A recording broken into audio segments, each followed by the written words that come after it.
Hello, everyone. This is Curt, Francis, and Martin from the Natural Law Institute. Today is Friday, December 6, 2024. This is our office hours Q&A session where you submit your questions and we answer them. The process is, I believe, I'm not really sure. I still don't know. I know that Martin goes through and answers them ahead of time. And then Martin's usually right, and I just add background detail and color if where necessary. Today we have an ungodly number of questions. So we're going to actually do it more frequently. Is that what it is? I'm going to up the frequency to weekly. So this is the December special. Oh, is that what it is? Okay, that's yeah, great. year-end December, year-end special. All right. So the way it usually works is Francis reads the question, Martin then reads his answer, and then I asked Martin to what he meant because I couldn't understand a couple of words he pronounced, and then we go through and I give my color. See, I managed to get one in there, Martin. I managed to get some.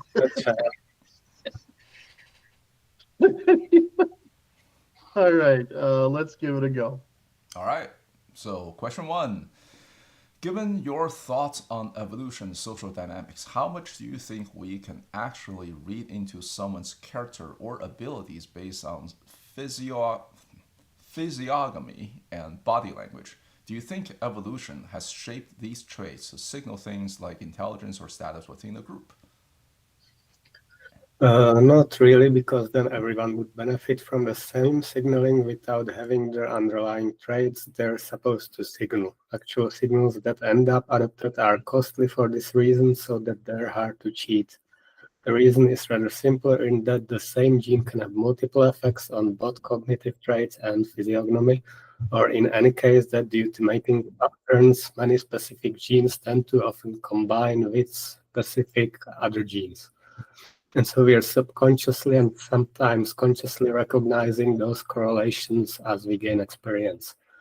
I don't know how to quantify how accurate this is. It really depends on how strong a given correlation is and how much precision you need in the context. It might either be enough or just a baseline to start from to learn more of the individual's characteristics. And I realize I missed the body language in the question, which is obviously more learned. And yeah, if somebody has a weird body language, then it's safe to assume they haven't had much social feedback and are probably antisocial. Wow, that was correct. Fantastic. The thing I can add is what does show up. Genetic load shows up a lot in their physical appearance. That's really easy. It shows up in their intelligence and behavior. But we usually call that class differences. That's not always true because while classes generally reflect genetic load, that's only true if there's enough mobility that class differences can be expressed. So what instead happens is that people adopt beliefs and manners of the class they do participate in. So if you study pictures of people, specifically criminals, and across the spectrum, you will notice some similarities.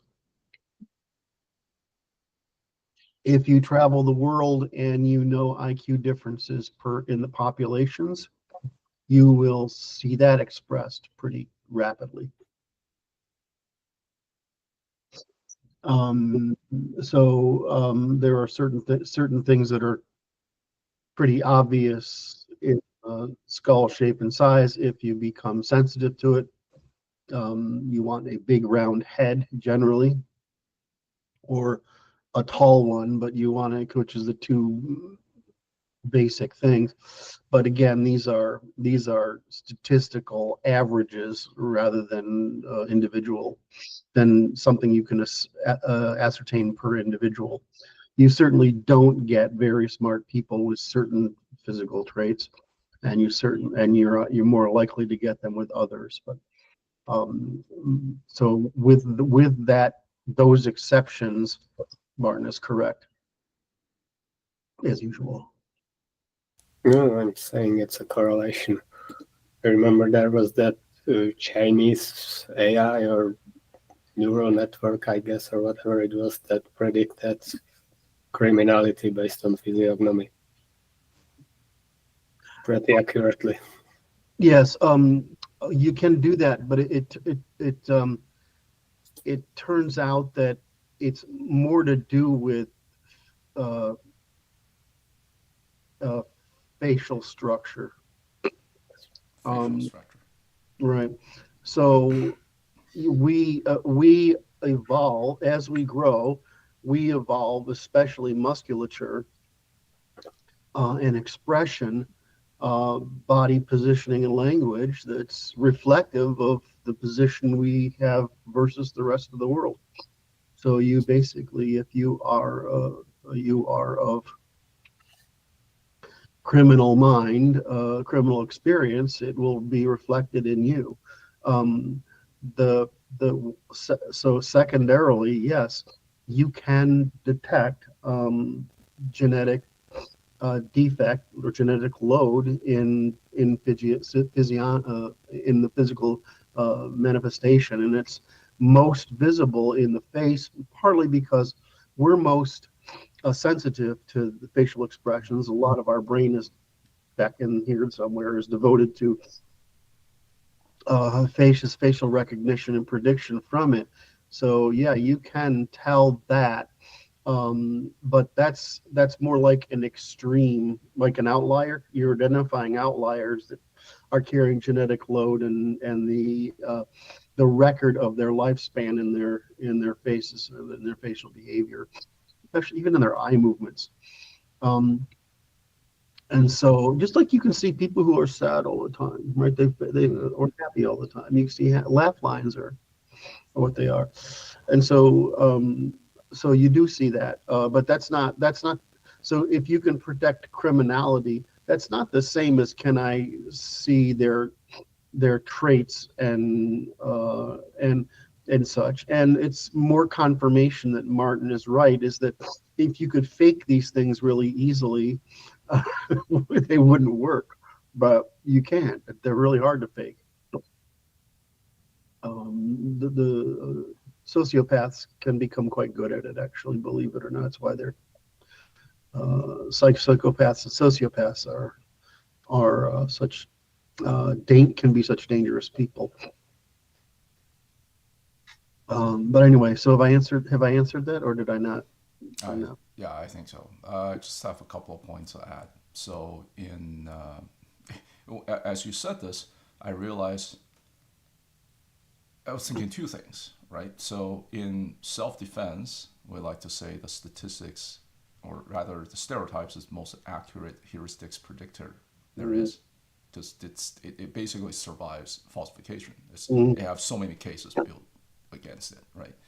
And then when you said about something in the back of our head that just instinctively read body posture, facial expressions, and so on, that's our evolved, for lack of better words, organ or mechanism for recognizing those cues, because it conveys a certain evolutionary advantage. Because historically, until now, well, the number one killer for men are mosquitoes. Number two killer for men are other men. So we're dangerous, and it makes sense to evolve a mechanism to read the cues, so to say. Correct. But I thought the question was, see, I feel like we've created confusion. The question was, how much can you read into someone's character? Well, that's like there's a distribution, right? I'm not sure you can read too much into the center of the distribution, but you can certainly read a lot into the margin of the distribution, which is the people who are carrying difficulty with them. So there's that book from Dutton, for example, How to Judge People by What They Look Like. yes. I don't think I haven't read that. Is it any good? I haven't read it either. I find it really interesting to have different. Is that just like walking around in jeans and a t-shirt versus walking around in jeans and a dress shirt, or walking around in with a sport jacket on, or walking around in a suit, you do get treated really differently by people. Very much so. The same thing with expressions. Yeah, I was raised with pretty rigorous, old-fashioned New England manners, which I don't always make use of.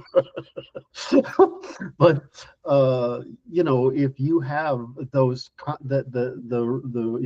if you practice those manners, which are basically focus and confidence, focus, confidence, and with proper manners, that gets you a long way. The last one, which is most common in America, is vocabulary and word usage. The joke ones are so people in my class say Caribbean, and people in the lower classes say Caribbean. Right? There's people in my class say aunt, and people in other classes say aunt. Right? Those are examples of them, but there is a class structure to language and pronunciation and term selection. And so that seems to be the most influential one in America.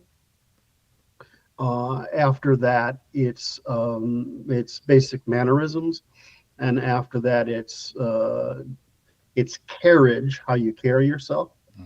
Presence. And sorry. Presence. Yes, and after that, it's usually some form of dress, but I mean, if you are, reasonably fit and you're wearing a pair of sweats out on a Saturday, and you use gracious manners, which is you speak in longer phrases or sentences with more embedded manners in it, and if you speak with a more sophisticated vocabulary, you will get treated differently than if you don't do that. I think a lot of what's not understood about the classes is the degree of stoicism practice and external expression of emotions in the upper classes, and this is a downhill of court behavior, which was to make few threats and make few impulsive reactions that could lead to perceptions of judgment. So court behavior is still pretty common in the upper classes, not the upper economic classes, but the upper social class. So these things are all good. I would recommend reading Paul Fussel's class to anyone. It gives you vocabulary to talk about these things with, which I think is it was certainly helpful to me. How do you spell his last name? Fussel. I think it's can't remember if it's one L or two. Fussell. Nice. And A Guide Through the American Status System. yes. And so I used his terms to put together the statistics that you see in that early class diagram I have, which is a circle with a triangle around it, has the 3 points, and the circles are the size of the relative classes. So it gives you an idea how, because he does, we tend to say lower class, working class, middle class, up, but there's more gradations along that. And like I've said, class is just a reflection of the responsibilities you can and do bear. It's sort of like a time. It's sort of to do with like a time preference. Is the responsibility the responsibility burden you're carrying, and so classes end up being a responsibility per capital. That's how they end up. I mean, it's really that simple. Don't you hate that everything comes down to responsibility? I don't hate it. It's another one of those humbling things that you realize that the answer is quite simple. Looking on just looking at the books on Amazon, I realized our Mr. Edward Dutton wrote a book on witches, feminism, and the fall of the West. Dutton wrote like 30 books, I think, at this point. Excellent. Good for him. They're pretty short, though. Well, good, because I'm a slow reader. All right, shall we move on? Sure. All right, so question 2 from Anon. What is the optimum economic philosophy to both describe the world and maximize human cooperation and prosperity? I've seen Curt espouse the Austrian school as a science of economics, yet harshly criticize Mises and support policies which don't seem to be in line with what Austrians believe to be the optimum form of human cooperation. Well, some false premises here. Optimum economic science is the one which is most true, like any other science. But where prescriptions are concerned, different groups in different contexts of their time and place require different solutions, meaning different property norms, different distribution of resources, all that stuff. I further dispute this notion of cooperation and prosperity for their own sake, which assume there's a shared tribe of entire humanity, everyone on the same side. This is not so. There are friends and enemies. In fact, one of the main reasons why we cooperate at all is to win against other tribes. This state ever-changing is another Abrahamic false promise of freedom from laws of nature. The only reason to cooperate with our enemies is if it in the long run benefits us more than them. Even within an in-group, cooperation isn't an inherent good. It's possible to cooperate on entirely pointless or outright harmful enterprises, so cooperation on what? The only reason to achieve collective prosperity is if it can be translated into evolutionary fitness, not into pointless activities and comfort that undermine agency.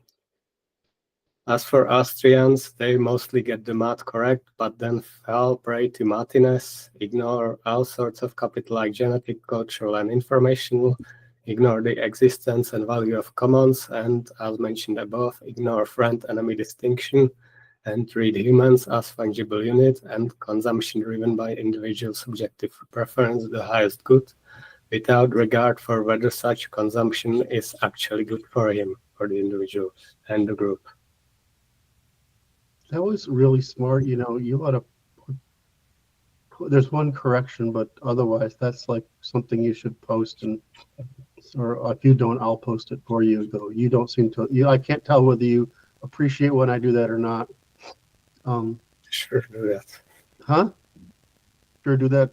Feel free. It's just sometimes it's this and other times it's about my hangover or whatever. Dude, I have a very good understanding of how people relate to others.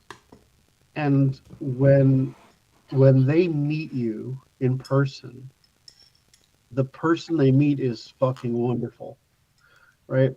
And so I try to, when possible, I try to humanize you a little bit because in essence, you were a really good person, So, and that may not come across without the affection that's being shown. so to the audience, Martin is a nicer person. It's a kinder person in person than his ex. What is it that your avatar on X would suggest? Yeah, absolutely. Or maybe I'm good at pretending. All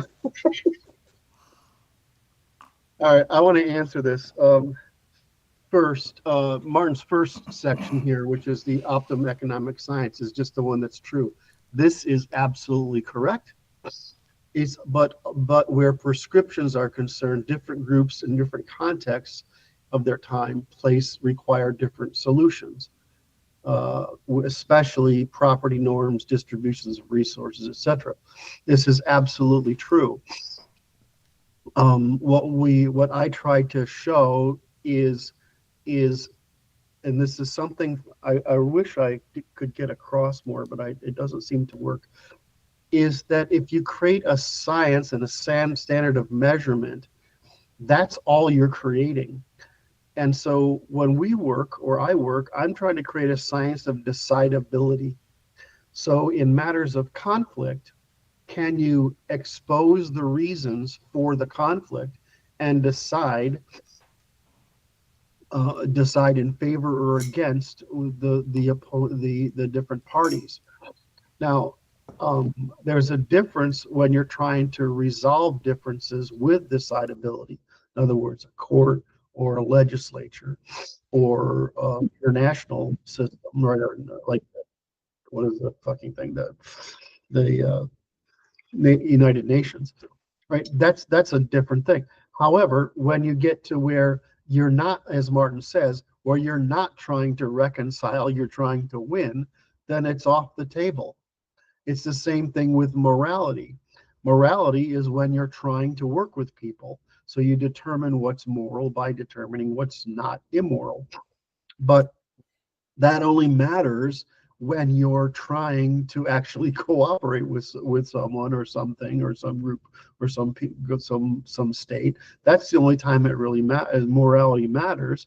Is, am I creating a risk by being immoral, or am I creating a risk like Europeans do by being moral with people who are not? So immigration is from the Middle East is a really serious problem, because we're treating the people that are essentially hostiles using the same high trust we would teach for each other.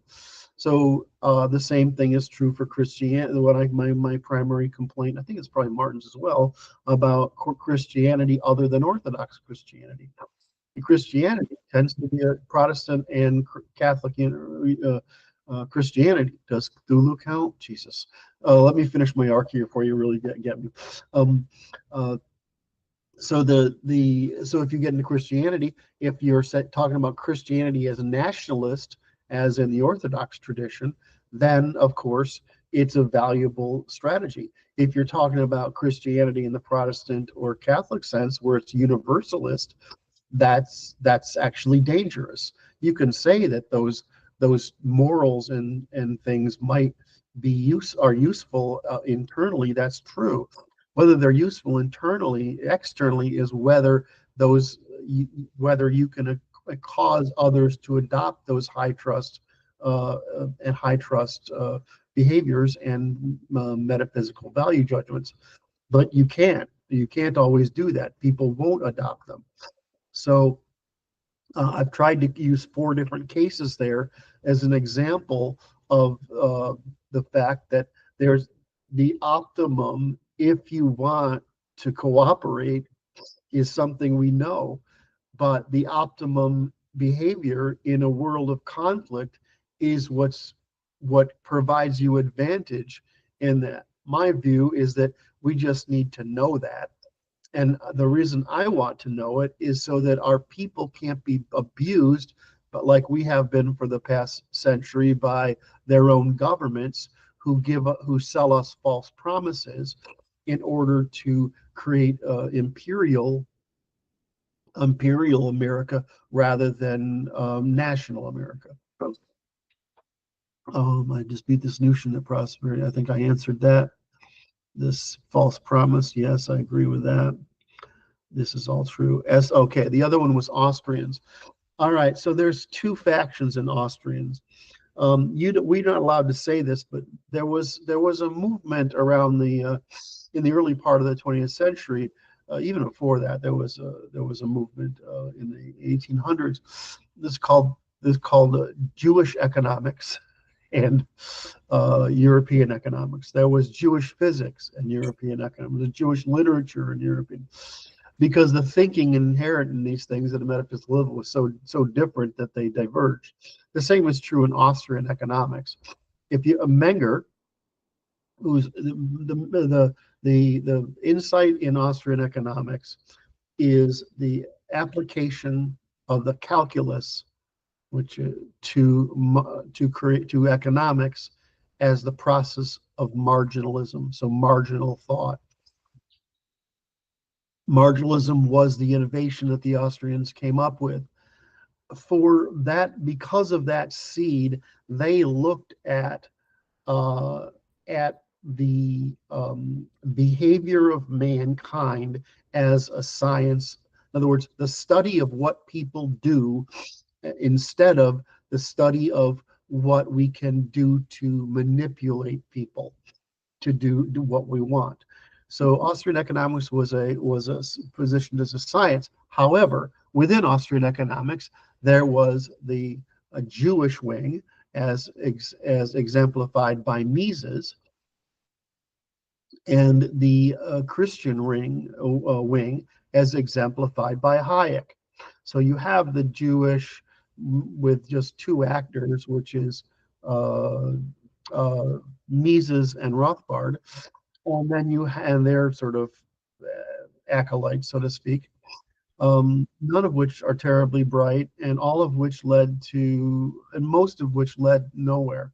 However, the other branch leads to Hayek, and of course, I consider myself a Hayekian. And so the marginalists were talking about capital.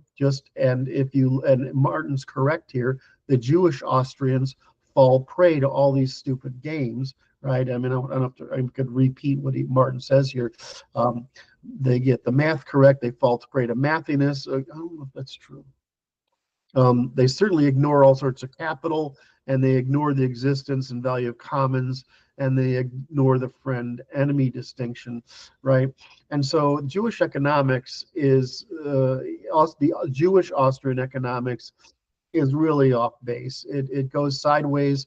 What it really attempts to do, since Mises is from Lviv in Ukraine, and Lviv was a center of Jewish culture in Europe, in Eastern Europe.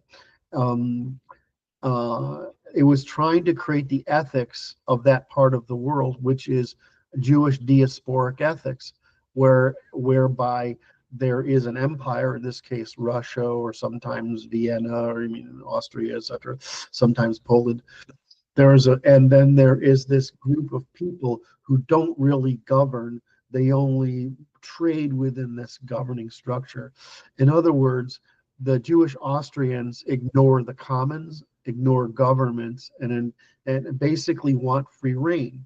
And if you look at Jewish ethics, as we've exposed in detail, it's about profiting from baiting into hazard as the primary strategy, or profiting from seduction is basically the strategy. It's the female strategy with seduction. It's the Jewish strategy of seduction. And they do it largely through monetary means, but they also did it through slavery and debt slavery and selling alcohol on credit, whatever, but it's usually based around money issues. So Mises and Rothbard are actually trying to explain Jewish ethics of a diaspora that does not have responsibility for commons or governance. They have only the ability to extract from the population during baiting into hazard. So whenever you're hearing Rothbard and Mises, what you're actually hearing is the economic version of the Abrahamic method of deception, weaponized by the incentive to use credit as a means of baiting people into hazard. And so That doesn't mean that all of it's nonsense. I tried to rewrite Mises' tome there, and it turned out I couldn't do it because the errors were so deep. I did rewrite Rothbard's. I haven't published the book because I didn't want to get known in that field as that kind of thing. But and Rothbard's ethics, he's just trying to get away with preserving the means of parasitism that his culture and his tradition have made their wealth upon. When you get to Hayek, though, and you get to the Christian side of it, which is Menger and his followers, and then Hayek, what you get is the opposite. The capital Hayek adds to the structure of analysis of economics is behavioral capital. So if you read even his pamphlet that he wrote just after the war, during the war, you'll see that he has basically trying to create a balance sheet for economics instead of an income statement, and in doing so, reunites morality and economics, which I don't think he's appreciated for. And so he brought in what we call today informal capital, and I brought in informational capital. My work is in informational capital. In other words, I became aware that the left was successful at baiting into hazard, and largely by lying, in other words, false promises, and that I wanted that to stop. So if you look at the tradition, which is Menger's marginalism and their early work, Bauer. I don't recommend reading Bauer. It's like a lot of German. Once you translate it to English, it's overly burdensome, but it's actually quite good. Hayek, of course, I've read everything he's written like 3 or 4 times. And of course, I'm a Hayekian. As you've noticed, I'm a Popperian, which is a falsificationist. Like, just as Hayek made it through to informal capital, but not informational capital, I made it, and I made it into informational capital. Popper made it into falsification, but he didn't make it into adversarialism, and he didn't do that because he missed the constructivist argument that was going on in all of the disciplines, and only really came to fruition in its failure in mathematics and its success in physics, which then was blown away by it was successful in physics until it was blown away in the 70s by these nincompoops. So to get back and summarize, when you say Austrian economics, there's Jewish Austrian economics, and there's Christian or European Austrian economics, and only European Austrian economics is actually moral, because it fully accounts for material capital under the original people. It fully accounts for behavioral capital under Hayek, and it fully accounts for informational capital under my work, and my work includes work I've done with Martin and the other guys. So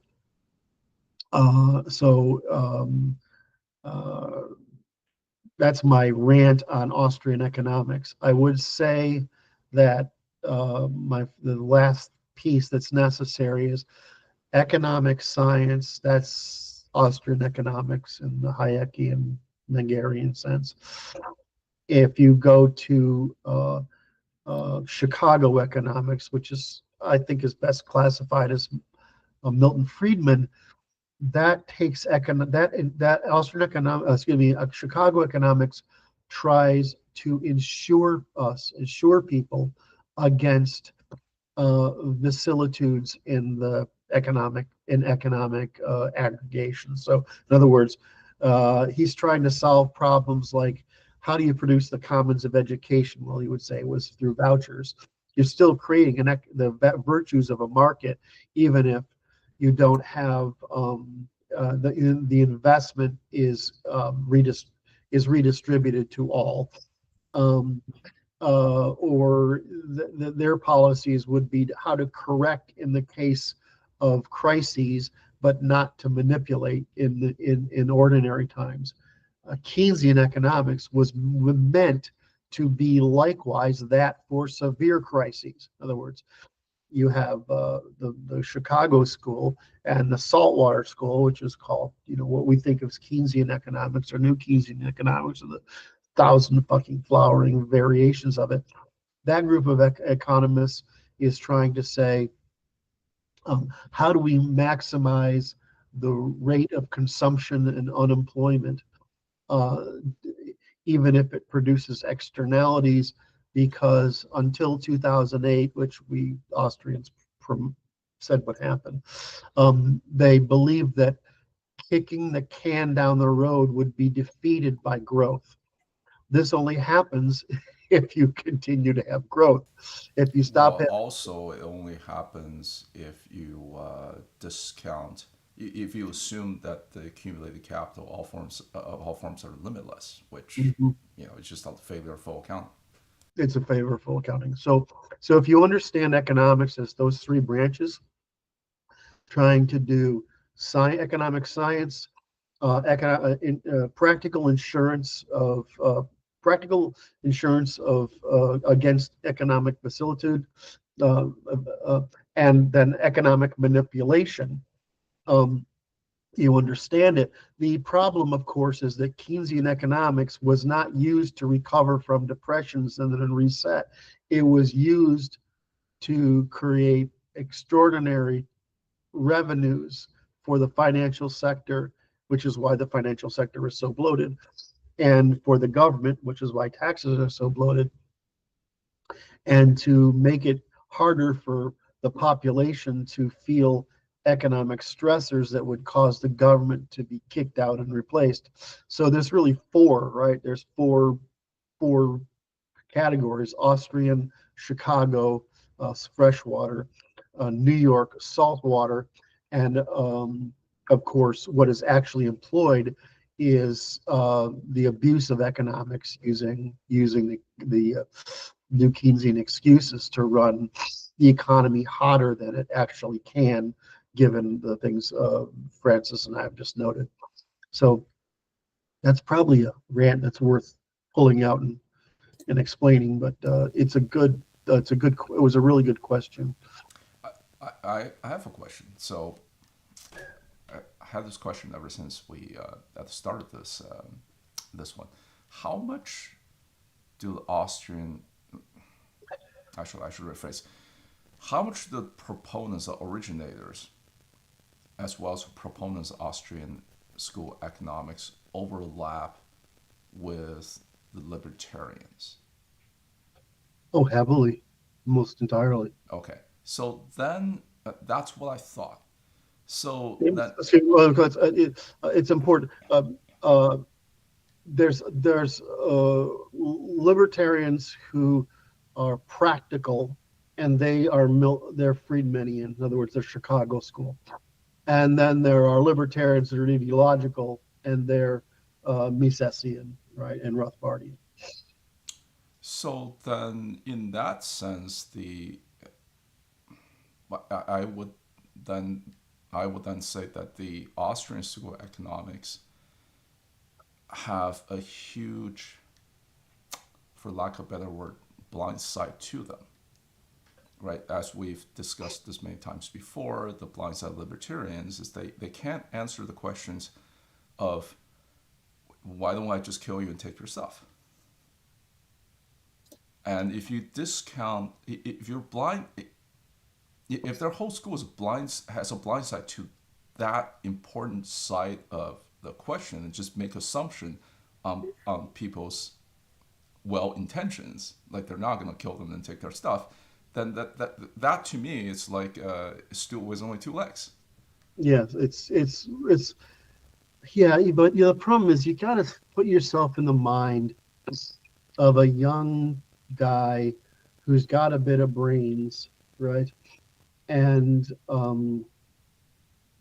but doesn't produce enough surplus capital.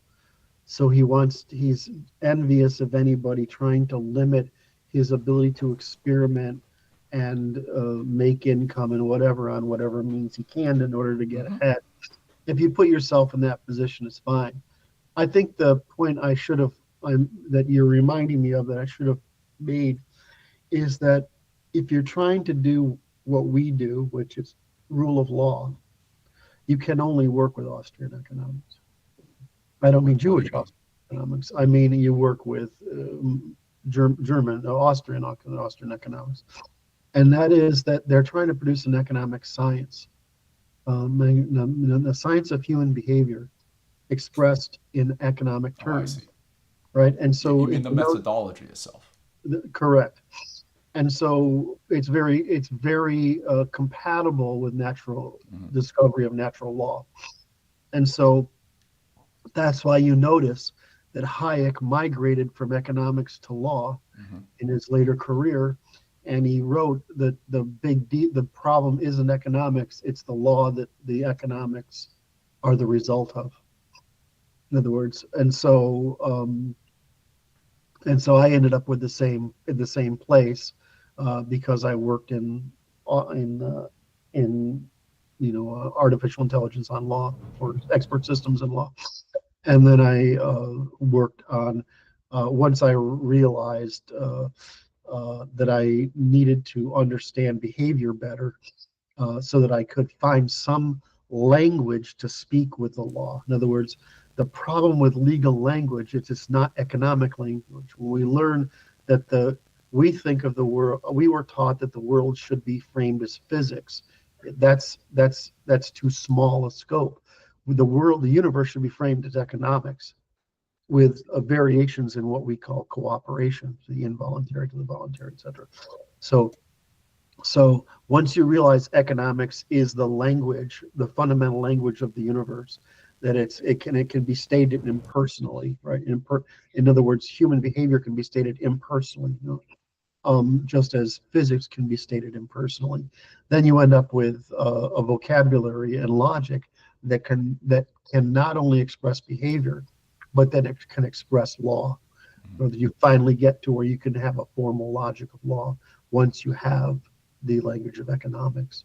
So it's in that sense that everything, once you get it, it all makes sense. It's like we just didn't have the technology to express law, right? Other than this empirical record. But once you end up with economics and cooperation, and you reduce it to the Austrian method, which is it's actually just behavioral science, then you can generalize that behavioral science into basically rules and end up with law as a consequence. So I forgot to make that statement earlier in there, which would have helped. So there's a natural relationship between human behavior, cognitive science, human behavior, Austrian economics, which is the study of human cooperation, law that results, and the natural law that results from that whole analysis. So. And I'm often frustrated by the fact that arc, explain that arc. All right, shall we move on to question 3? Sure. Yes, no. All right, question 3. What do you all think about you guys? I'm sorry, what?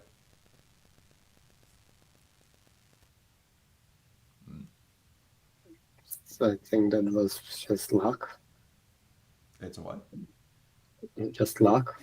The sound came in late. Yeah. I guess there's something up with Curt's internet connection. Or okay, what happened again? I don't know. I just noticed you were frozen. Oh, okay. That's why. What was the last thing I said? I could not make sense. Because you were paying attention. It's all right. I was paying attention, but like the last thing you said, it just came out. I was like, okay. Martin, I noticed you froze or something. Anyway, so I don't remember where I left off. I asked whether we should move to question 3. Great. Oh, well, so shall we? Yeah. Okay, let's do it. Question 3. What do y'all think about 20th century Italian philosopher Julius Evola? How many times have we answered this? Yeah, this feels like deja vu. Well, Somebody at least asked a very similar question before.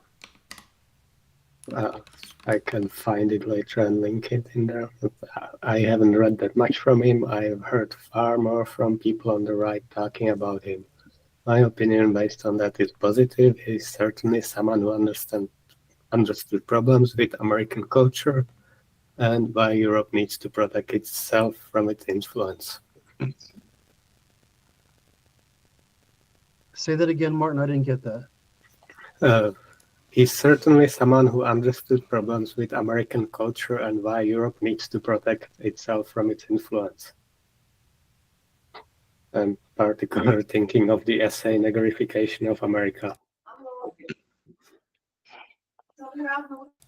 I have an interesting way to talk about this, I think.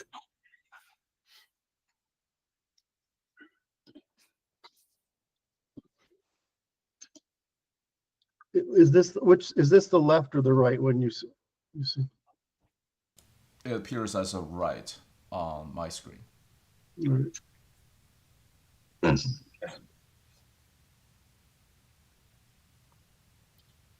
So if we start with, let me make sure I have this framed in my head, because I want to make sure I get the point across as quickly and easily as possible. The question is, why would you even care?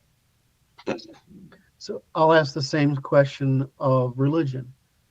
Given that Greek philosophy is older than Abrahamic thought, why would you not, and especially once they come together and Abrahamic thought becomes a counter-revolution against Greek thought, Greek and Roman thought, why would you even, comparing Greek thought to Semitic thought, why would you even bother? It's so stupid by comparison. Why would you bother? When you look at Confucian thought, this is seriously sophisticated thought.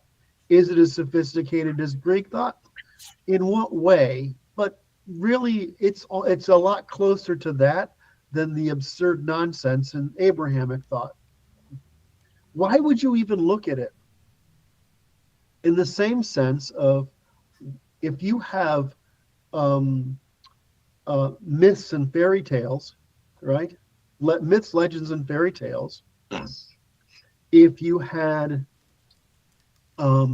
biographies, and if you have histories, why would you read myths, legends, and fairy tales? Why would you do that? If you have theology and philosophy and science, and now I work in computation, why would you even study theology? Why would you do that? I can answer that question. Right. I would say it's how do you put it? A product for every segment of the market. I cannot tell a 3-year-old the science that we're working on, but maybe I can tell them the myths and fairy tales that expresses that essentially becomes a dumbed down version of that science. Correct. So the same thing is for ethics. Do we have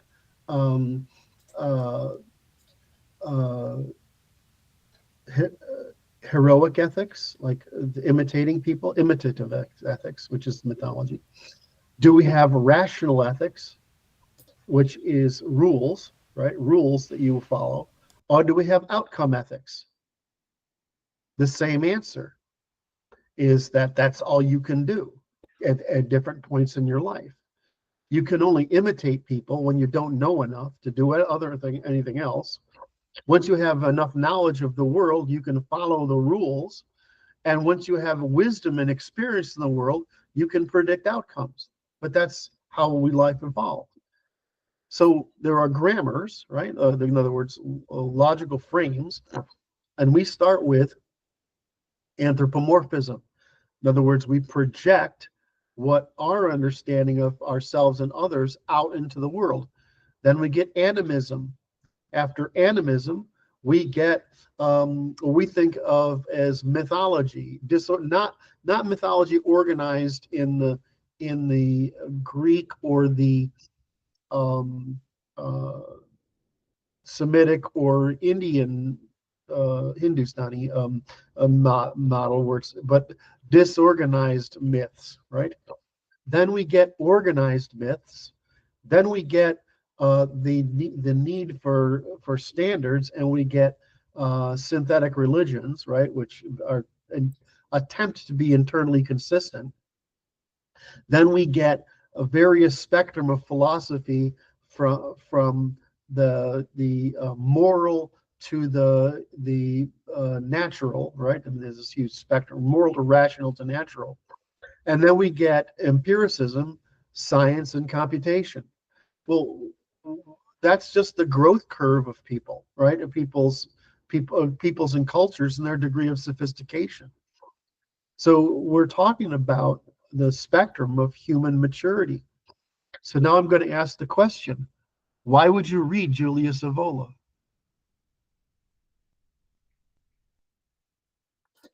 Because what's he doing? Who's the guy? Martin, help me here. Who's the guy that comes up with this pseudo mythos of pseudo reconstructed mythos of European? Is a YouTuber or? Yeah, YouTuber. I know you know who I'm talking about. Logos? Yeah, that guy. Yeah. Right. He does tell it in an artistic way. Right. And so why would you want that? I want to get back to I'll get to the answer here, but I want to make I think I've made this arc clear, which is the arc of ability and maturity, right?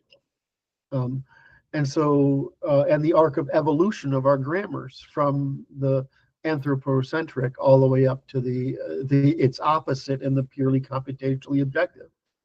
So when you're looking at these questions, you say, well, you could just dismiss someone like Evola or Ashologos, right? Or any of their peers, or frankly, the entirety of German philosophical thought. You could dismiss this. You could easily dismiss all of Semitic thought. It's nonsense by comparison. Or you could look at it as another way, is that, which you already gave the answer to, is that civilizations develop at a certain rate, and they need to have narratives that suit the average ability of the population until they reach the point where the marginal differences between subpopulations in the population is large enough that you need a spectrum of solutions, right? So you need to have mythology, theology, philosophies, empiricism, science, and computationalism. You need to have those different things. I mean, we need computationalism right now in our civilization because of the level of our sophistication. But that isn't, you can't go to primitive civilizations where they're still working by social and moral intuition more than they are by general rules. The same thing applies to the development of young men. Some young men go through the science fiction phase. I certainly did, right? I never had a philosophy phase. I went through the history phase, right? And mostly I did history and science and technology, right? Until I understood that you needed something. What I didn't understand, I understood it as psychology, but at the time I understood it as cognitive science. And because I was very young at the time, and I think things were happening, the frame I adopted was what we call neural networks or artificial intelligence. So that was the frame I used. So I only started reading philosophy when I wanted to understand what went wrong. And I only did that, started reading philosophy to decide what went wrong when I encountered Durant, who said, there's no answers there. The answers are all in history, which I think is probably true. So, so when you go back to when you sort of look at this, you look at what Evola is trying to do, and and his work isn't systemic. It's what is a combination of. Um, it's a form of mysticism that is like it's in other words, for those people who have a religious frame or spiritual frame that is that needs the emotional activation, because that's what religion does. It teaches you through emotional resonance instead of rational resonance, or what we used to call in science mathematical resonance. Right? So they want to feel it. And so you have this stuff being produced by Evola, who's essentially trying to come up with an answer that Nietzsche proposed, which is, what's the religion that we're going to have next? And so he speaks in this religious frame, which is very heroic, very internally rewarding, very European centric, and very hostile, frankly, to these anti-what European influences that we've seen, and somewhat hostile to modernity. So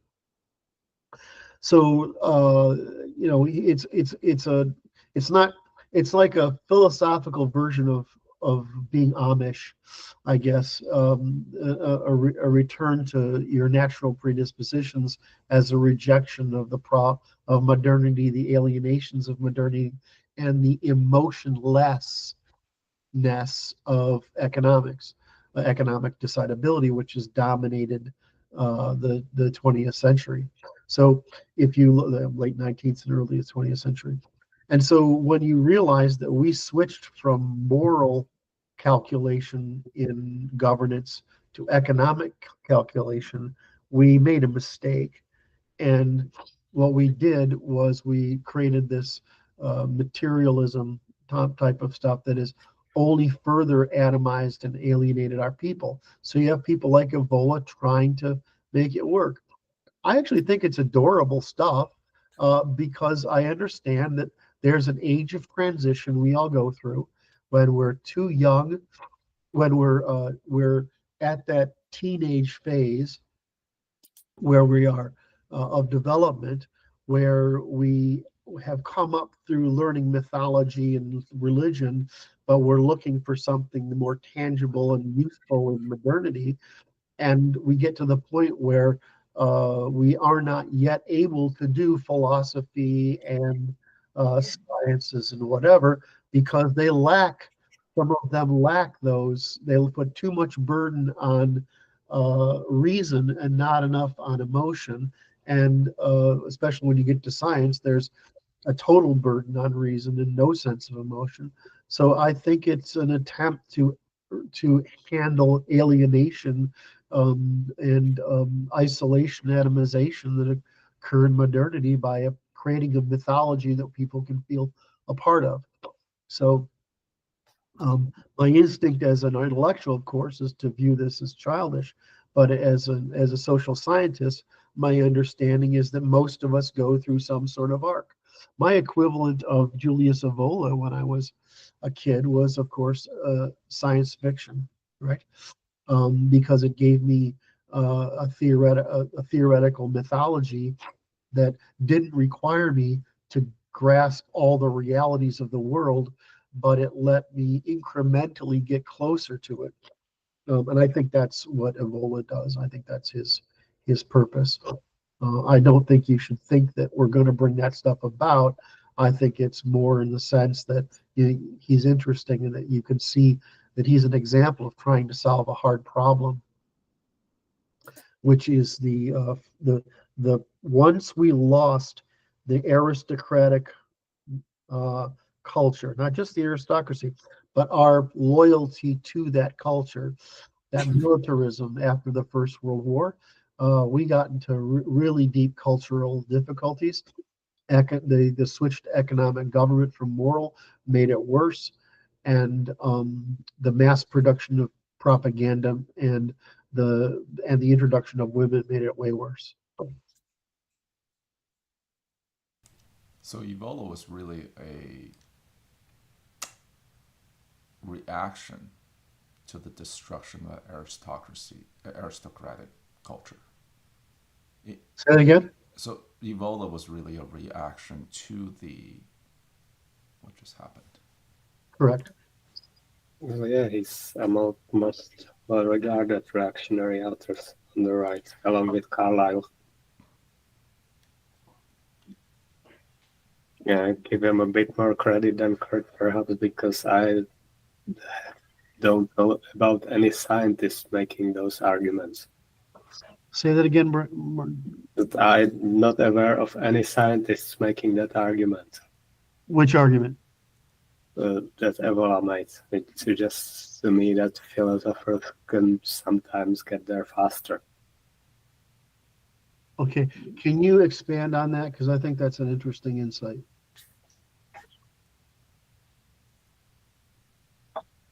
I haven't really thought it through yet. But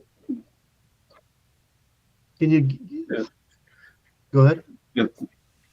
that they can make novel connections without getting bogged down by data, I guess. Yes, yes. So in other words, it's efficient. Yes. It's an intuitive response, Mm-hmm. right? And I mean, it's just like in engineering. Oftentimes, we figure out we figure out what works first, and then the science can eventually figure out why it works. I'll give you an example, like sharpening knives. Humans has been doing it for thousands of years, but it wasn't until development of electron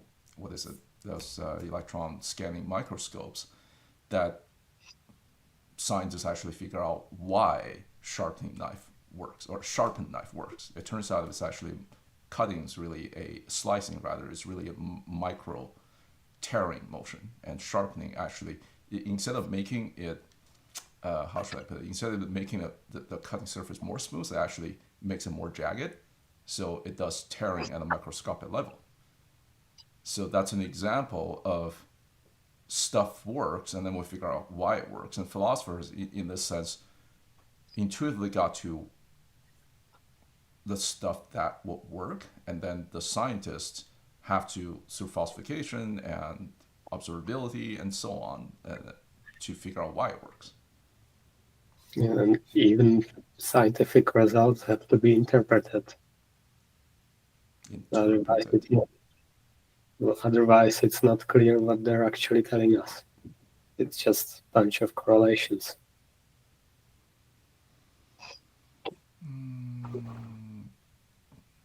Is that true?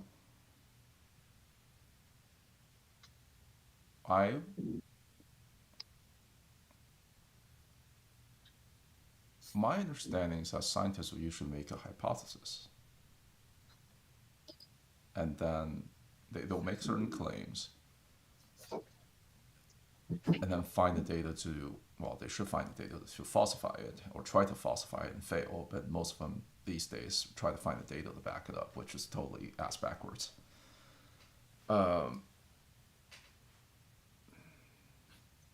Anyhow.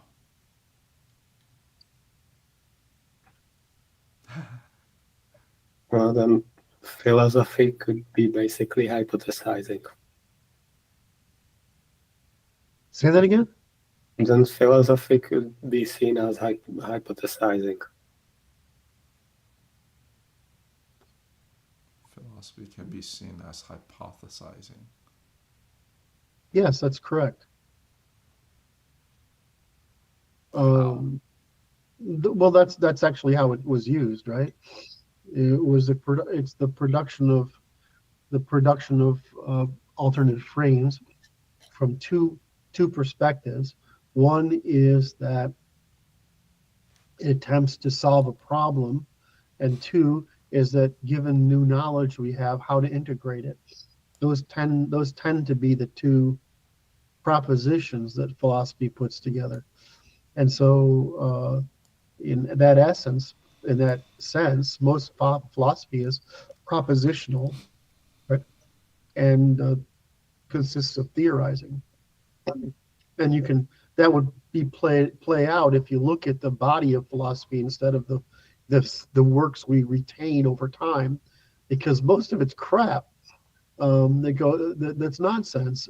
But out of the crap, we do see a general trend by picking the ones whose work has survived. So when we look back at philosophy, we tend to have a survivorship bias, right? Instead of looking at the whole suite of it, which is really just hypothesizing about what to do with something. Whereas, anyway, yes. Well, so in that sense, can't we view philosophy, like the whole process of both the philosophers making a hypothesis as well as the practitioners through the ages as a scientific process in itself? Absolutely. The ones that survive, like Stoicism, for example, it probably has something to it. So there's the good and the true, right? And the problem with the true is knowing what that means. Philosophy tends to question what might be true, right? And propose solutions to what truth might consist of, on one hand, and then it seeks to tell us whether something's good or not, or how to pursue the good. Whereas, science tells us what's true, but doesn't tell us what's good. There's a relationship between the practical that results from the truth in science, but that practical good is a product of discovering the truth, a secondary product of discovering the truth. It's not the truth itself. Philosophy sort of works by slightly different mechanics, which is it's trying to do good, discover a good, by hypothesizing what might be true. So they're sort of mirror images of each other. As you probably know, my argument is that philosophy and science have been fully demarcated now, and science is the art of the true, and philosophy is now the art of the good. And I think that's done because, from what I can tell, there's no more to be understood at human scale that will affect anything at human scale. So, in other words, science is complete enough that everything we learn from now on will not affect what we consider as social science. Can a good be false? Can a good be false? I would need some example. Can a good be false?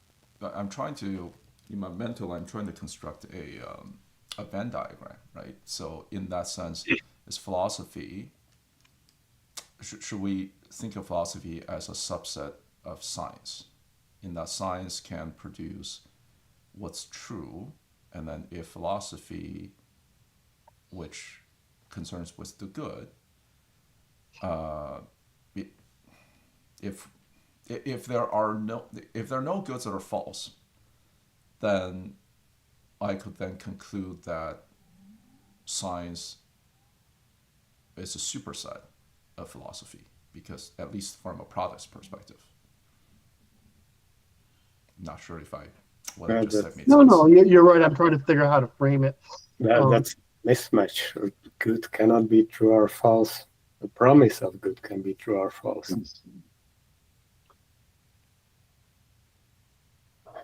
Well, I mean, it's like, so yeah, I think you can't. I think what Martin just said, it can be translated as, if you do a full accounting, I'm not sure you can do that.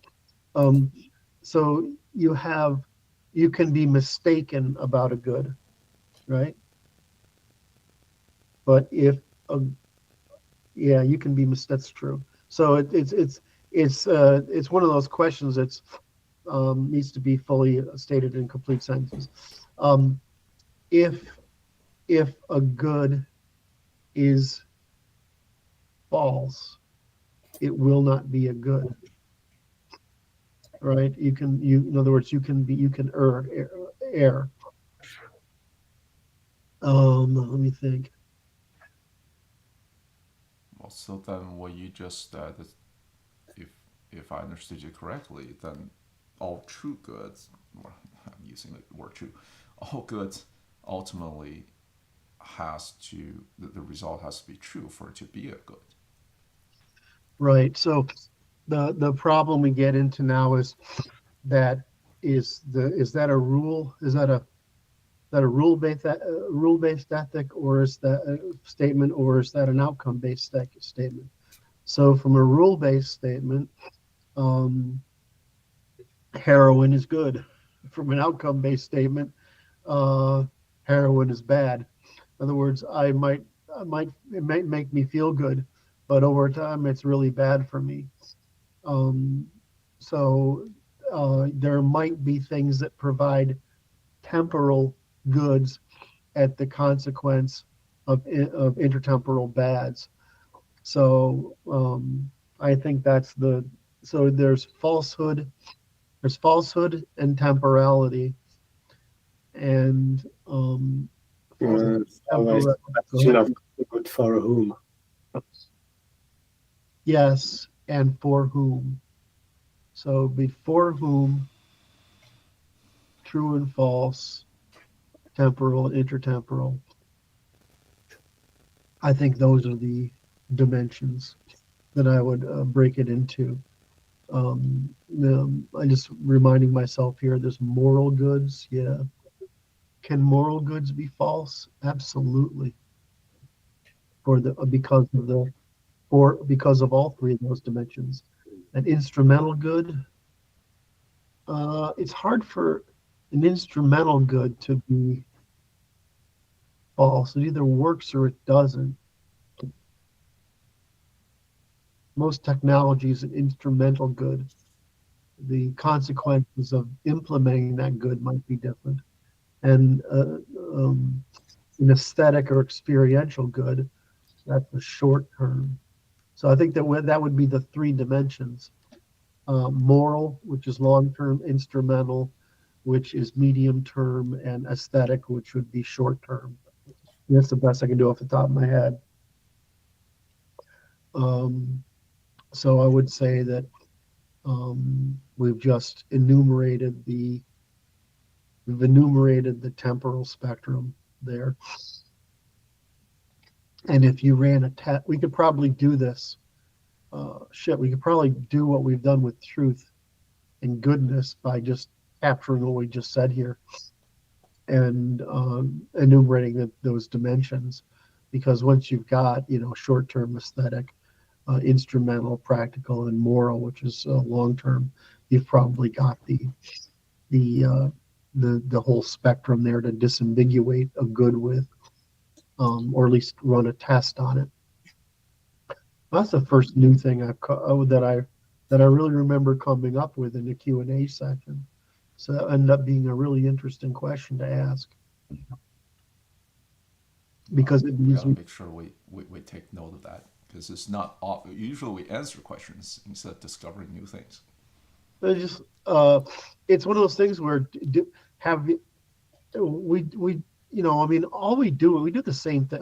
What are the dimensions of the Constitution? One of the things that I've learned working on chapter 2 of the current book is to frame what we do as dimensional analysis, which is basically to break things into causes, right? First causes. And so the problem is you have these things in your head that you understand, but you haven't broken down into dimensions. But we just broke it down into dimensions. I did 2, Martin added 1, and then we went back and said, okay, well, how do we disambiguate the temporal? That would be in the the three stages. And now we've got sort of a way of talking about the good, the same way we have talking about art or talking about reciprocity or talking about truth. So I think that's a really interesting thing. I don't run into that very often. I think one of the things we do when answer questions is, especially because this minor contrast between Martin and I, is that we get new insights on how to express things or how to clarify things. But that's the first time I remember coming up with a new dimensional analysis in one of these.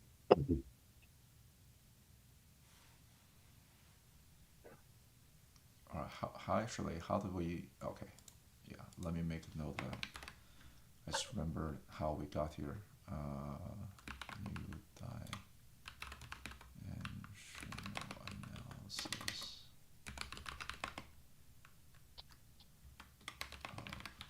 Good.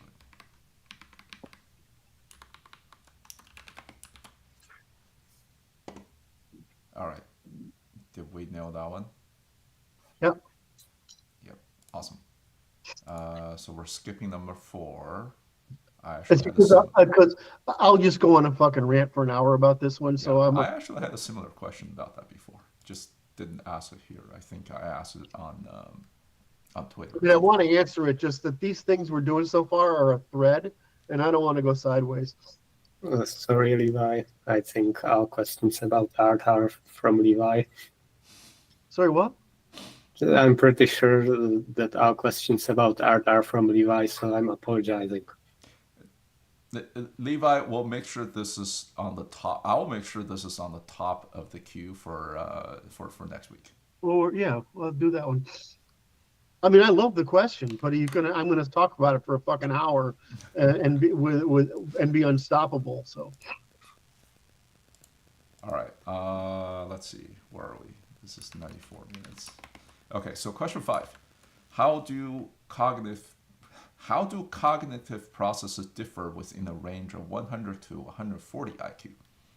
Well, they're faster and allow for more complex connections, which is the case for any increase. If you're asking for specific, then according to Curt's table that I've also used in my summer core concepts presentation, you'll become able to repair and design machines, learn from instruction, learn on your own, synthesize and communicate ideas, and at the top, discover new ones.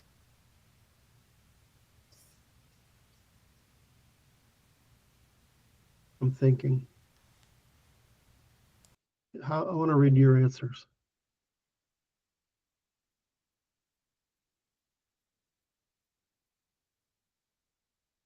Yes. I'm trying to get. The thing is, it's so simple. I don't know. It's not colorful. I'm trying to think of a way to explain it. Give me one more second.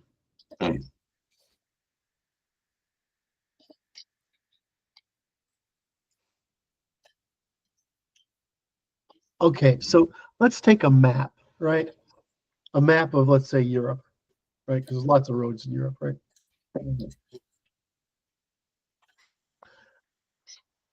And you can lay it over your brain like that. I mean, it's 3-dimensional, but most of the stuff that goes on in your brain is on the top, right? Top layer.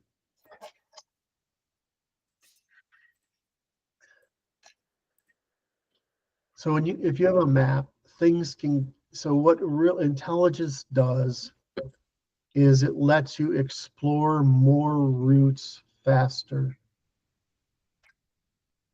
than other people, right? Than people, more of it faster. And so what that means is that the connections between things, I mean, the way we used to talk about it was water pressure, right? So if you lay that map out there and you have a little bit of water pressure, it's only going to reach the main routes, and right, and not for very far, and maybe some side routes from that main route. But because a bigger tube is easier to push water into, etc. Well, the same thing. So that's really the difference. If you have more pressure, right, you can push, or less friction, depending on you want to talk about it. you can push the more out into that network and define more relationships between things more easily and more quickly. We usually think about this in terms of repetition. So whereas, I used to say that, I'll either get something in a millisecond or I'll have to have more information. Some people would have to say, I might need to hear this 3 or 4 times before I get it. Or in the case of learning to do things, they might have to imitate individual physical steps 10 times before they get it right. Whereas a very bright person would say, oh, it probably consists of these 15 steps. Yeah, I can do that. And then just do it the first time. So that's the real difference. So when you see, you'll see more relations of more complexity and more subtlety.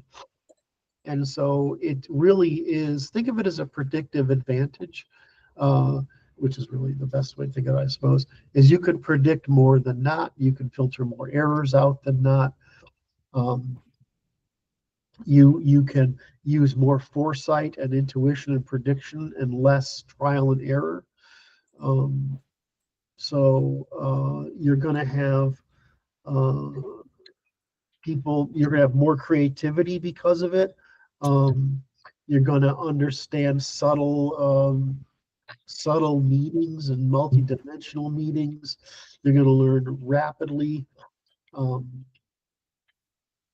You're going to have more sensitivity to, let's say, nuance in social interactions.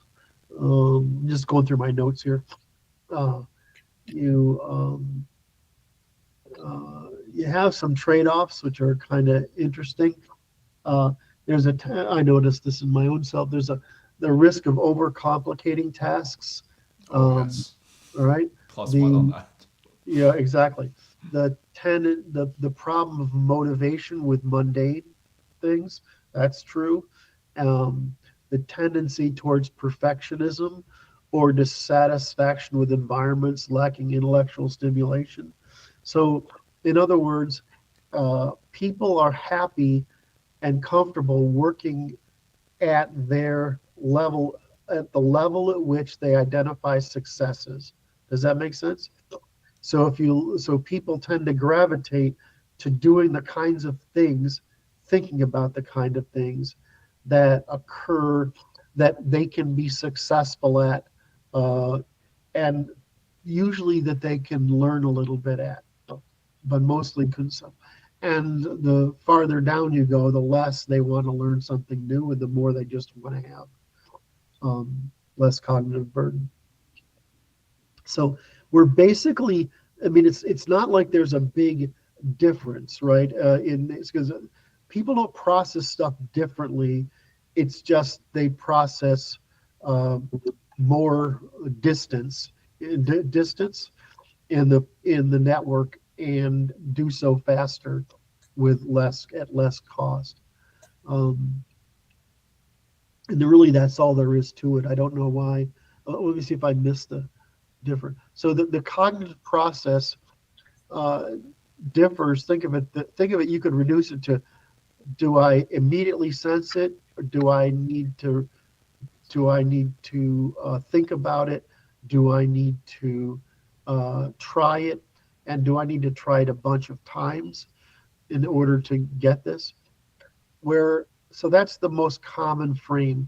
The way that I tend to think about it is, what upset me is how quickly logical reasoning declines, and how quickly negative reasoning evaporates. So the more, and this is easy to think about it from a neural network standpoint, is that logical reasoning requires a lot of space, lot of connections to be able to falsify. We tend to think of logic as justificationary, but it's actually falsificationary. So it just what survives. So what's going to survive better is a thing with more permutations to falsify. So you do get this incredible decline in logical facility, and especially in any inverse logic, like combining you do this, you do this, you do this with you, but you don't do that. That turns out to be a really hurtful thing for as your IQ declines. And if it turns out to be a mixture of do the positivas and negatives, you tend to lose people really, really quickly as we get down there. We would like to say that realize this the number 100 is moving and not in a good way, right? Because we are now reversing the gains that we had made with the introduction of education and science, because we're having a decline in in other words, we're having reproductive asymmetry, and we've had a failure of our education system since the 70s. So with those two things working against us, thinking is getting quite a bit worse. You can certainly see that in reading and writing comprehension, or writing and reading comprehension. So as long as we're on that topic, I think it's a Flynn effect, right? Right, it's reversed. Okay, so Flynn effect essentially, if I understood it correctly, essentially means that because IQ is always calibrated, the average is always calibrated for 100, someone who might have been a 120, say in the early 1900s, would be valued at 100 today. But based on what we know of a Victorian era, the science and technology developed, and the writing and the reading comprehension and so on, that does not seem true to me. Yeah, that's not what Flynn effect means. It's close, but it's merging two different concepts. Okay. The Flynn effect is the result of two factors: shrinking the bottom, which means we have more natal care, we have more education, and more education in science. Science is important because it gives you a small number of universal rules that can be applied all over the place, rather than pre-scientific rules, which were idiomatic individual things, right? And so the patterns between things weren't obvious. Whereas once you're taught science, you're taught actually to see the patterns, the presence of general patterns between things, right? So this made a big leap in people. It's probably on the order of a standard deviation. It was very large. Okay, so rather than believing in supernatural bullshit or just taking things as are, with science, they have some ability to falsify, and therefore that kind of artificially right. And boosts it's not their just IQ from the expression of IQ. Correct. So it's just, that's correct. IQ is an expression of G, right? Right. G is what's going on down there. IQ is a measure of it. You have G. Your expression of it is IQ, and then your expression of your IQ is in demonstrated behavior, right? These things tend to align, but they're three different things. I think I lost what you had a thing there. Okay. So the Flynn effect is due to shrinking the bottom, due to ending malnutrition, whatever, and the general rule. So what happened is we got rid of the margin, which drove up the average, right? So that's the Flynn effect. So it's a statistical manifestation. It's not a substantive change in G, right? I see what you mean. So because Flynn effect measures IQ, and IQ is it's a best measure that we have. Yeah. But it's not a full measure of G. Whereas the G distribution since the Victorian era has actually moved the other direction. Right. At least for Europeans, it has. So 100, which is the median of the distribution, the average of the distribution, that's they always norm it, right? Mhm. So the Flynn effect would say, well, 100 is still 100 is still 100, except that 100 in 1970 is different from 100 in 1920, right? There's a shift of the relative capacity. That's why we have to keep updating IQ tests all the time, right? So so there's a shift now, but people are getting demonstrably smarter because of these things, right? Until recently, which is largely a product of the failure of education. Whereas, and I'm not sure social media is doing a good. In other words, they're switched from reading to social media, to television and movies to social media. That seems to producing a negative consequence. Yes. So we're looking at this and we're saying, well, the Europeans are probably gone from the 112, 115 range down to the 100 range in just a little over a century and a half, or a century and 3/4. And that looks like it's because the reversal of asymmetric reproduction. It used to be reproduction was redistributed upward, and now it's redistributed It's a downward. failure of the eugenics movement. Correct. According to that man, we're somewhere back to 16th century now. Yes. Oh, that's not terrible. 16th century, that's the onset of. And it will be worse. Well, yeah, because these things are like freight ships. They have a momentum of its own. So in the end, what was the question again? It's about the cognitive process difference in the range of 100 to Right. 140. So I think we answered the cognitive processes differ basically in the breadth, the depth and breadth of associations, and the number of repetitions necessary to reach the same conclusion. So I always say, well, yeah, but the guy who works on, like, I always say, I can tell what's wrong with a Ferrari by listening to it, right? But there are guys who can do that with 20 cars, right? I mean, there are guys that can take a car apart and put it back together and do shit with it, right? And so I'm saying that because fixing a car isn't a 120 IQ job, but it is a 105 IQ job. Right? And you get these guys that because they spend more time and more repetition on that, they're effectively geniuses in their specialty, right? Whereas if you and I did it, what were to do that, it wouldn't take us as long as become an expert in it, but we actually wouldn't do it because we wouldn't find it fucking interesting, right? The marginal cost to us in income and whatever would be different, right? So is that, I'm just using this example. So, people, so it's not, I don't like the IQ thing as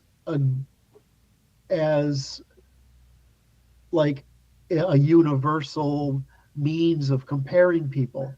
It's actually what you apply it to.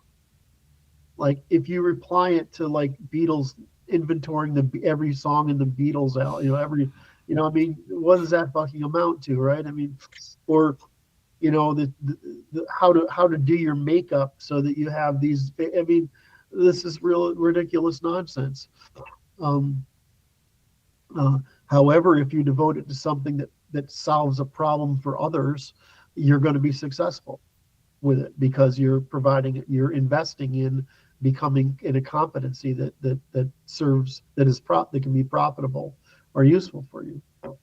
So the problem you really get is once you get below about 95, certainly 92, that is a collapse. And those people, it's going to be really hard to find anything to do for them to do other than, garage attendant.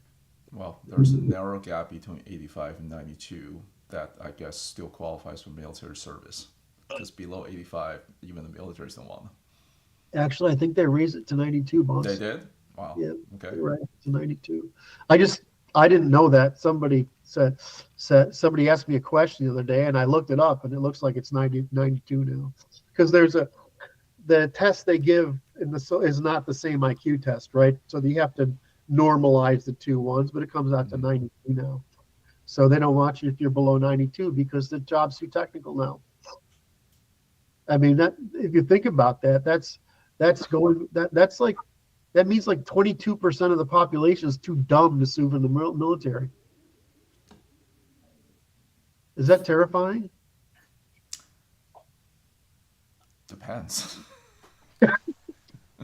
Well, maybe I don't want them to be in the military. That would be terrifying. Could use the Russian technique of just give them 3 grenades and 2 clips and just see Send them to the meat grinder. Send them into the meat grinder. You know, I think the Chinese got rid of a bunch of surplus young men this way in the Korean War. It's true. Something like 700,000 casualties. You just Yep. send them wave after wave at the American machine gun nests. Absolutely. All right. Have we ended this one? Yeah, I think we did good. All right, question 6. Well, I have to run in about 13 minutes. So if we don't end up answering the entirety of this question, I will just recuse myself, and then you guys can keep going. So question 6 from Anders: does sex without condom cause any? Questions? Who comes up with these questions? Martin, do you understand where these questions come from? I have a rough idea. I've seen this claim around. Does sex without condom cause any impact on the genetic material of any subsequent children conceived by another man with the same woman? I.e., please deliberate on the validity of chimerism and telegony. Okay, I don't know those words. I gotta look it up. It's just something I've seen around in the silly part of the manosphere. That is not how sperm works. At most, I can still manage as good advice to avoid single mothers and alpha widows if for wrong reason. See, let me see if I understand this question. The genetic material of any subsequent conceived? No. If you want to get into the chemistry of it, a woman can be allergic to a man's sperm, and it's actually more common than you'd think. And there's a couple of variations on that. Some women's internal biochemistry in their vagina and the uterus is either too base or too acid, and it will make it more probable to have one sex or the other. But by and large, there's no difference on it. There is there's no difference that I know of. I'm pretty aware of the material. So,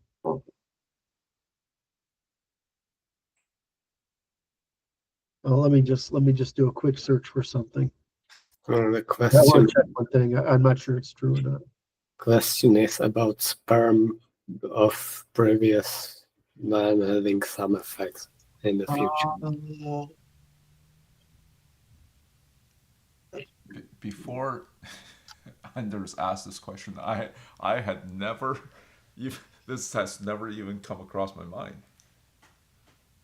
That it's a possibility. No, I didn't know the word. What is it called? Telegony. There's no science. That's nonsense. And the modern genetics has beaten that one up. I don't know why that one persists. I have heard it out there, but it's in points. The only thing I can say is that previous partners could produce an immune system in a woman, a reaction in a woman. I have no evidence of this, right? I'm just saying this as an hypothesis.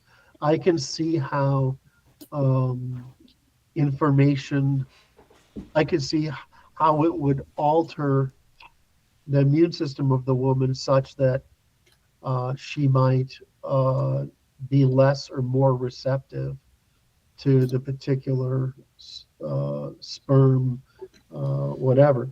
But the reality is that the totality of information available to an egg and a sperm is included in the egg and the sperm. And there's no evidence of external information being provided other than that. So each reproductive event with every woman is in isolation from every other reproductive event. Yeah, there's not even any epigenetic change in gene expression due to reactions with previous partners. The only thing I can think of is an immune system reaction, and that's because I'm pretty convinced that a lot of the weird stuff that we see in reproduction, especially the sexual reproduction, is pure. I'm still biased toward the immune system argument. Now, am I just speaking too softly? Because I keep getting complaints that I'm speaking too softly. Oh, audio-wise? I don't think in office hours. I think there might be something to do with some other application I'm using, not transmitting the sensitivity of my voice. It's not a problem in office hours, especially since I boosted up the audio. A couple of weeks ago, I did make a correction, so everyone's voice is, at least in this meeting, is coming across fine now. But you know that there's OBS in the middle, so maybe that's why. It was not on that. It was on something I posted without you. Okay. All right.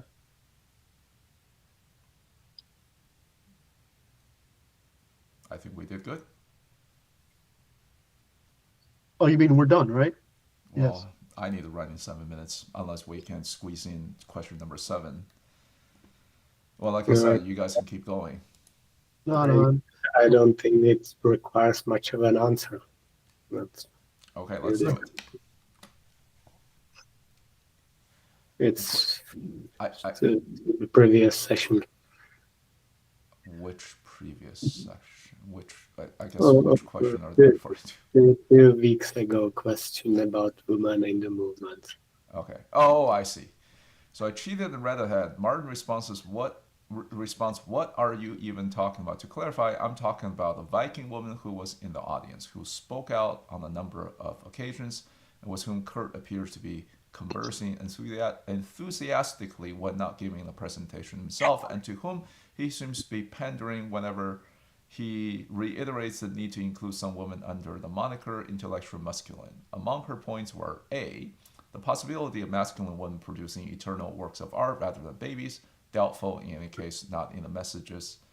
In the message ladies need to hear these days. We've had half a century of this shit. And B, the need for us men not to take advantage of broken women, obviously true as far as it goes, but quite toxic, made a point of focus under our present hyper-feminized cultural circumstances. See my point? No need to post this, though you can if you want, but I thought it might enable Martin to offer a more useful response. Still a big fan of analyzed works, especially current Martins. I think we covered it last time, even many things that weren't asked at all. It's her life, and we weren't there to discuss her choices, and Curt is enthusiastic like that with everybody, especially new people. If I walked around given my knowledge base, and if I walked around in my autism, if I walked around and instead of saying, how can I help you be a better person? How can I encourage you in the things that the positive aspects of what you do? and instead said, I'm not going to encourage the positive aspects that you do because of the stupid things you do, I'd basically never talk to anyone. So what I do instead is every person I talk to, I try to make them a better person in any way I can, even if it's to make them feel better, because I'm more interested in producing the insights that person would have than I am in correcting what I view as a natural correction that will occur during someone's growth. Nobody appreciates being told, well, you're stupid on these 5 counts and you're smart on these ones, right? Especially when if you encourage people to be smart on these counts, they will eventually figure out how stupid they were on the other 5, right? And then they like you and me and whatever, and bonding is associated, and it goes. So, I'm sure, I don't know who asked this, but I'm sure if I talked to you, if you wanted me to catalog the stupid things you said in just 5 minutes, and the derivations of them, I can do that. I just don't. It's not nice. It's not helpful. It doesn't build community. It doesn't help share understanding. Doesn't make people like you. So, if I meet a person that is half right, I encourage what's right and help them along in their journey and I do that with everyone. Martin's right. I'm enthusiastic like that with everybody, especially new people. I want to find the good in people. Curt, I would appreciate if you point out the stupid things I say so that I can become better. Well, if you said more of them, I would point them out, but I don't hear too. You want that done publicly here. What? I'm asking Francis if he really wants to have that done publicly. Well, I'm well aware of the foot in mouth moments. I attribute to my shape rotator brain versus the verbal intelligent brain.